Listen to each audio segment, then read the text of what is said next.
হয়েছি।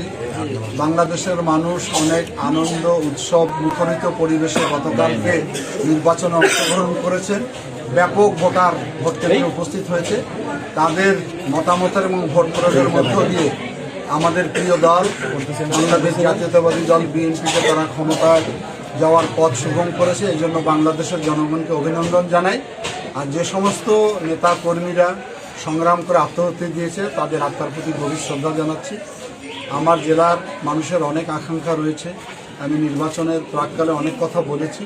আমি চেষ্টা করব আমার দায়িত্ব থেকে সেই জিনিসগুলো সমাধান করার জন্য, বিশেষ করে কর্মসংস্থান সৃষ্টি করার জন্য, তিস্তা মহাপরিকল্পনা বাস্তবায়নের জন্য, লালমনিরহাটকে আলোকিত করার জন্য এবং সর্বোপরি লালমনিরহাটের যে সামাজিক অপরাধগুলো রয়েছে, মাদক, জুয়া, যৌতুক, এগুলোর ব্যাপারে দৃঢ় অবস্থান আমি রাখবো, যাতে করে একটি শান্তির জেলা হিসাবে আমি প্রতিষ্ঠিত করতে পারি, সম্প্রীতির জেলা হিসাবে প্রতিষ্ঠিত করতে পারি।